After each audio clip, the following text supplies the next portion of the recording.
Alright, so this is a suggestion via a donation. The name of the video is America Obliterates Half of Iran's Navy in 8 Hours. Operation Praying Mantis. So this is coming from the channel The Fat Electrician. Bro, I want to point out something.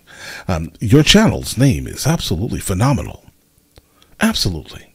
And I've never heard of you before. I've never encountered this channel before, but The Fat Electrician? I love it. Right, I absolutely love it.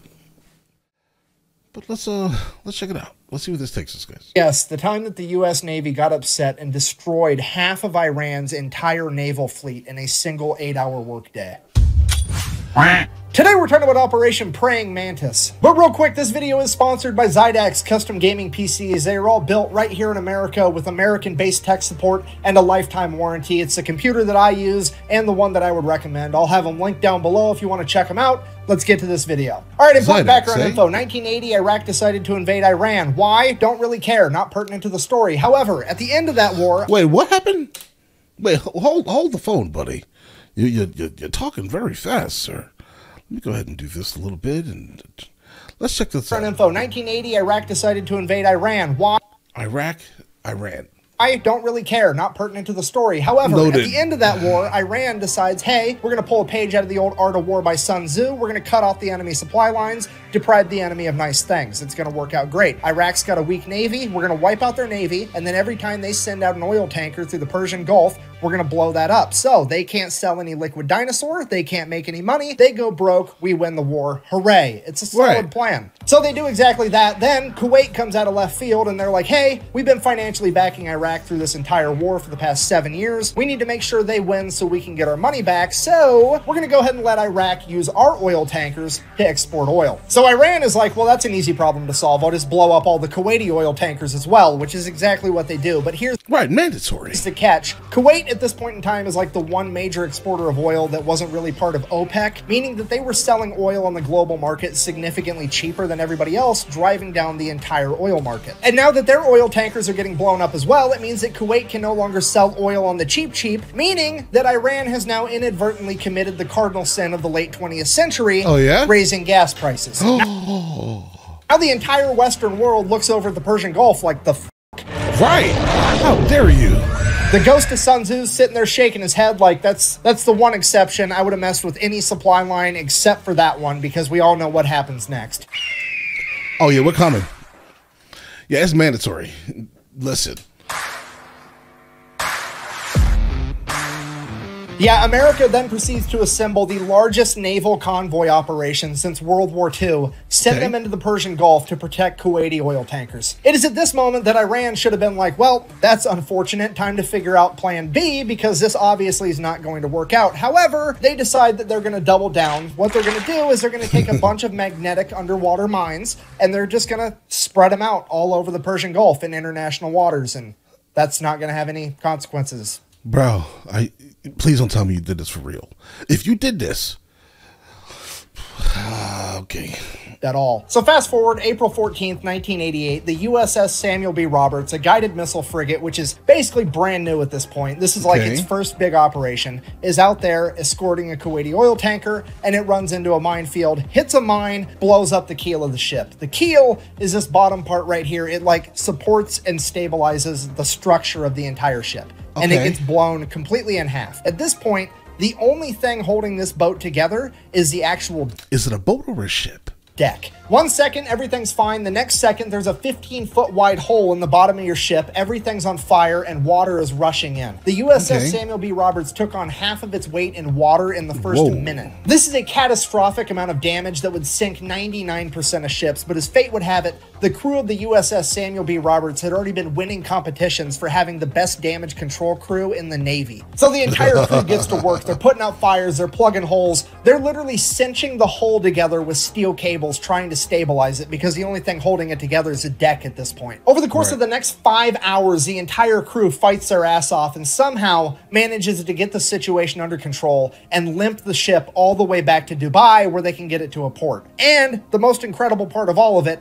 Not a single American was killed. Only 10 men were injured during the fire and the initial explosion. So the crew survived. The boat's basically completely destroyed. Then America sends in an underwater crew, figure out what happened. They find the remnants of the mine. They check out the other mines. Yep, they're Iranian. At this point, now somebody has to inform the president because this is a big deal. And the president at this point in time is, let me check my notes.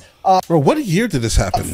Ronald Reagan. I'm from the government and I'm here to help. So they go ahead and they brief Ronald Reagan on everything that happened. He's super happy that everybody survived. And he's like, okay, well, here's what we're going to do. We're going to issue a proportional response. And what the U.S. Navy heard was awesome. All right, so here's the plan. Iran currently has 3 oil rigs in the Persian Gulf that are not being used for drilling oil, but as military bases for their naval operations. So the U.S. Navy is going to go ahead and take out all 3 of those. Now, I don't really know what the guided missile frigate to oil rig exchange ratio is, but we're going to go ahead and err on the side of caution and say that it's not quite proportional enough yet. Right. No, not yet. So Iran also really only has like 2 modern naval vessels. That's the Iranian frigate Sahand and the Iranian frigate Sabatland. They're going to go ahead and take out at least one of those, maybe both. We'll see how proportional they want to get. And then it's going to be both. By the time they get all that done, that should be a nice 8-hour work day. It'll be time to clock out and go get some ice cream. So in order to get all this done by quitting time, they're going to go ahead and establish 3 different surface attack groups. Each group is going to have 2 destroyers and 1 bonus ship. That bonus ship is either going to be an amphibious landing ship or a frigate. Either way, they're all going to be identified as Bravo, Charlie, and Delta. Bravo group is tasked with taking out 2 oil rigs. Charlie group is tasked with taking out the 1 remaining oil rig. And Delta's mission is to go hunt down those 2 frigates and take them out. And then, just for insurance purposes, we're also going to have the USS Enterprise parked right outside the Persian Gulf to provide air support, you know, in case we need it. So, April 18th, 1988, 4 days after the mining of the USS Samuel B. Roberts, Operation Praying Mantis goes into full swing, and Bravo Group shows up at their oil rig first. At which point, they radio over to the oil rig and inform them that they will be blowing it up in 5 minutes and that they should all leave. So, a bunch of people start leaving. They hop in tugboats and take off. Bravo Group, seeing that they're making an honest effort to actually evacuate, agrees to give them 15 more minutes. So, fast forward 20 minutes later, they send out another radio message, hey, time's up. They then fire the 5-inch guns right over the top of the oil rig with the rounds set to airburst, hopefully scaring off any stragglers. And it is at this point that some Iranian military members... Hey, listen, at the very least, we gave them warning, and we saw that they were trying to leave, and then gave them a little bit more time. Listen, we did good, because America decides that he is going to audition to be the main character of this story because he hops on a 23mm anti-aircraft gun and opens fire on Bravo Group. And without skipping a beat, one of the 5-inch guns on one of the destroyers just goes, poof, and just direct hit smokes this dude. Barely touches the rest of the oil rig. This guy, definitely not the main character, but the silver lining, he thought he was. At least made it into the credits as Baloney Miss Cloud #1. Now, obviously, I'm paraphrasing here, but at this point, Bravo Group radios over to the oil rig one last time, something along the lines of, hey, does anybody else need to find out what it's like to chew 5 gum? Or are you ready to quit? The oil rig finally radios back and is like, yeah, please cease fire. We're going to leave. So all the Iranian military members leave. Bravo Group decides to open up on it for a little bit with the 5-inch guns before sending over a couple of Hueys full of Marines. The Marines hop out, place some demo charges, hop back on the helicopters, take off. The entire oil rig blows up, and already things are getting more proportional. Okay. Oh, wow. And while all that was happening, Charlie Group made it to their first oil rig as well, and pretty much the exact same thing played out. The only differences were Charlie Group didn't have Marines to place the demo charges, they had Navy SEALs. And when the Iranians opened up with the 23mm anti-aircraft guns, they just decided to keep firing 5-inch shells at the oil platform until it burst into flames and burnt the entire thing to the ground. At which point, the commander of the destroyer kind of looks over at the Navy SEALs and is like, sorry, I guess you guys get to sit this one out. Oh, mission got canceled? Good. And while all that's going down, Bravo Group's already making their way over to the third oil rig, at which point they pick up something on radar, and it's definitely another enemy ship headed right towards them. And at this point, you have to remember, this is the late night. Bro, stop going towards them. 1980s. None of the American sailors have seen naval warfare on this scale. The pucker factor is on. They are getting harpoon missiles ready, and they are about to get in like one of the biggest naval fights since World War II. At which point, whoever's in charge of Bravo Group decides to take a deep breath, and they're like, okay, let's send up a helicopter real quick just to verify that it's actually an enemy ship. So the helicopter goes up, radios back to Bravo Group. It's definitely a warship, but it's a Soviet destroyer. At which point everybody's like, what? What is happening right now? So they radio over. Like, why did you come to this party? To this Russian destroyer, and they're like, what are your intentions? And the Russian commander radios back in broken English. I swear to God, this is a real quote. I'm just here to take pictures for history. Look, I know that I bash on the Soviet Union and communism every single chance I get, but this time around, I got to give it to them. These guys know how to party. Just straight up rolling into the middle of the largest naval operation since World War II to eat popcorn and watch. Basically. It's incredible. At this point, Iran finally figures out that there's something going on, but they don't really know what, so they just begin attacking any ship they can find, and the first ship they found was a civilian cargo ship called the Willie Tide that they begin attacking with Boghammer-style speedboats. So the Willie Tide radios for help. The USS Enterprise responds by sending up a bunch of A6 intruders as well as F-14 Tomcats. The A6 intruders show up, start dropping cluster bombs. They end up hitting one of the speedboats and scattering the rest. The civilian cargo ship is saved. Hooray! Cutting back to Charlie Group, now there's an Iranian fast attack ship coming right at them. So they radio over like, hey, bro, just turn around and go home, okay? Just turn around and go home. Yeah, we're kind of going around blowing up all your stuff, but also we've got a very specific list. You're not on it, so how about you just go away and we'll forget we saw you. Exactly. The Iranian fast attack ship messages back, sounds good, we'll do that. And then they just keep driving right towards them. And then this Iranian fast attack ship gets within like 15 miles of Charlie Group, which is like point blank range for a naval battle. Charlie Group radios again, dude, what are you doing? To which they respond, I'm following orders. And then they proceeded to lock their radar on Charlie Group, which Charlie Group can see. At which point Charlie Group immediately launches 5 missiles directly at the Iranian vessel. The Iranian vessel fires a harpoon missile back at Charlie Group. Both groups now have missiles in the air screaming towards one another. The Americans launch countermeasures, shooting up chaff rockets that end up catching the harpoon missile, detonating it in midair. The Iranian vessel, on the other hand, did not have any countermeasures capable of stopping the newer technology behind the American missiles, and it would end up getting sunk pretty much immediately. Then, before anybody can really even fully digest what just happened, radar picks up 3 Iranian F-4s screaming towards Charlie Group. Charlie Group then turns, fires a bunch of surface-to-air missiles at the F-4s. The F-4s see them coming, they're like, oh, they pop a U-turn and try to outrun them. F-4s, while they are extremely fast, can't outrun missiles, so one of the missiles ends up blowing a wing off one of the F-4s. Now America has taken out an entire naval vessel and an F-4 that they did not plan on taking out, and it's throwing off all of our proportions. And because of that, American leadership... Do you think we're going to stop now? We can't. Orders Bravo Group to stand down. We're not going to go take out that 3rd oil rig. And right as soon as that order gets given out, Delta Group chimes in, is like, hey, we found that frigate we were looking for. So now nobody knows what to do, because on one hand, things are already getting out of control, but on the other hand, we really want to take out these frigates. So American leadership decides, well, we might not even have to make a hard decision. Maybe that's not even the frigate and the radar's wrong. Why don't you go ahead and send a couple A6 intruders over, do a flyby. They can verify that it's actually this new modern frigate, and if it is, we'll make a decision from there. Or so they thought. Oh, we're taking it. Because the A6 pilots are about to decide that they are, in fact, the main characters of this story. Okay. You see, the USS Enterprise and its aircraft aren't really supposed to be doing a whole lot. They're more or less just there for insurance. In fact, they're only allowed to engage the enemy under one of 2 conditions. One, the President of the United States signs off on it, which is actually what happened with the speedboats earlier. Or 2, they get fired upon first. So they got told to go fly by this boat to verify that it is in fact the new modern frigate, but you know they're going to fire on you if you get close to them, so you're kind of setting them up for destruction. That's crazy.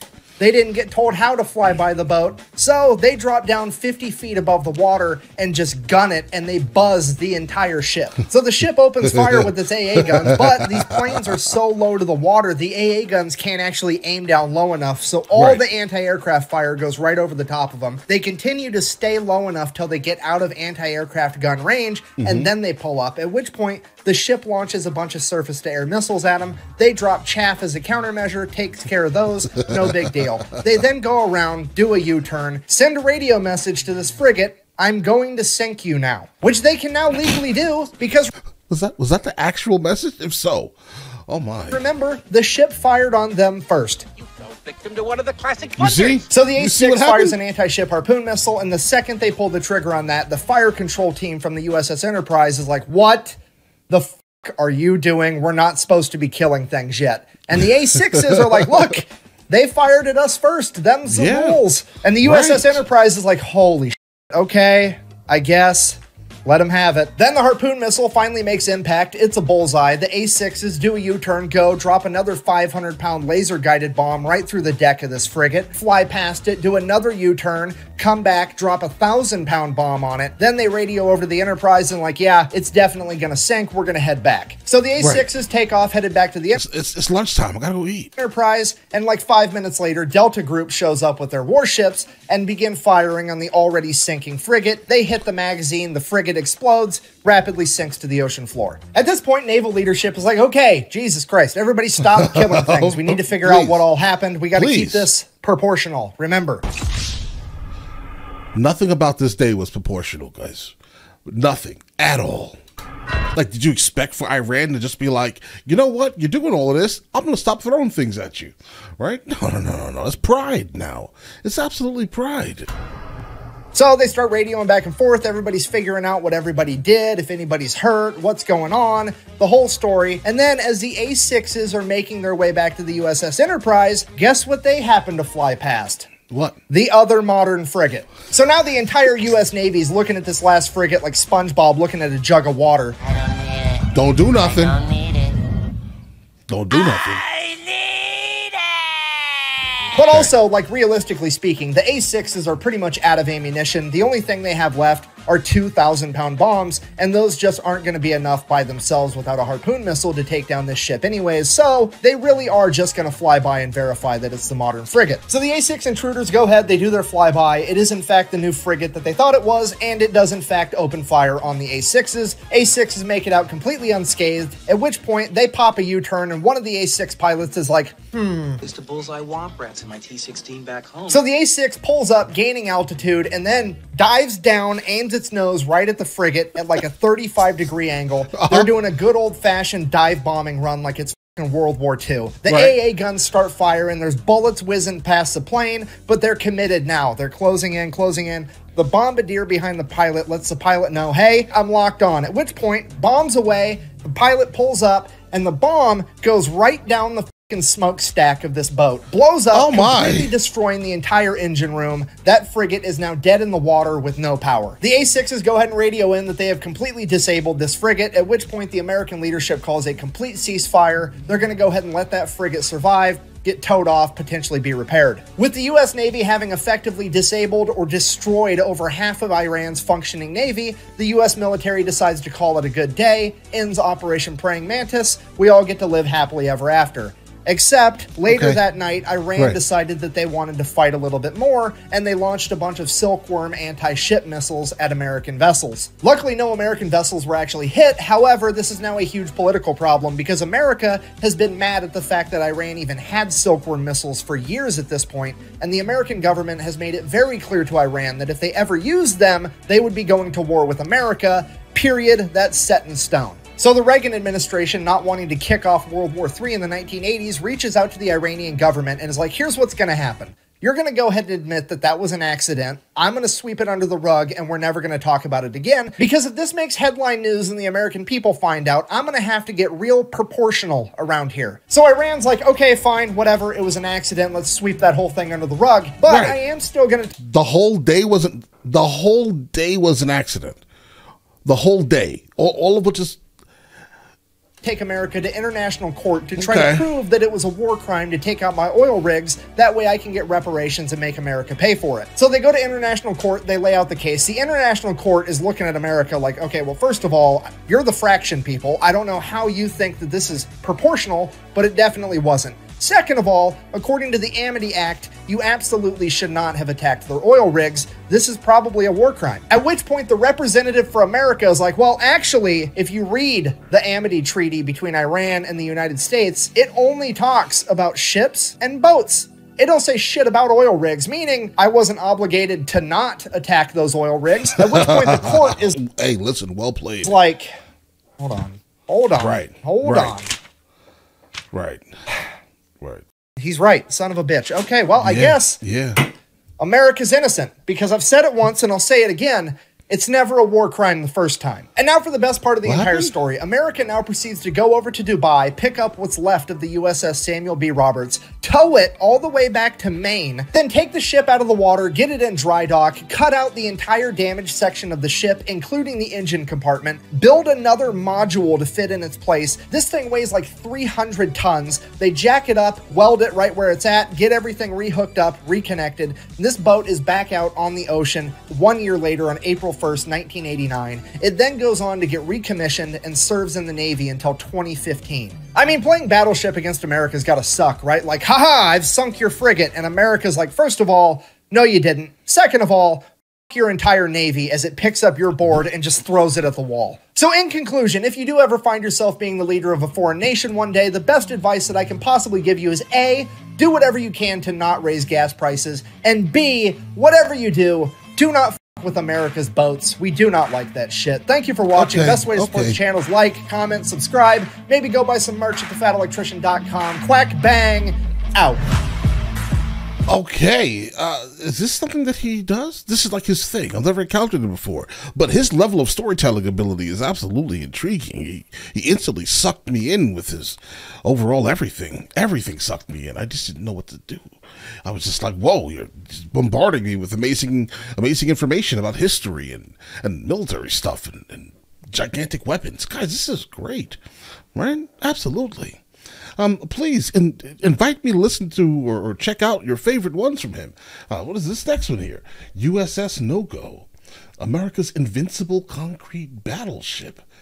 What is that? Guys, listen, I'm interested. I'm thoroughly intrigued. Is everything like military oriented? Let me know. I want to check them out. But all right, listen, you guys all have an absolutely amazing day and enjoy your day thoroughly.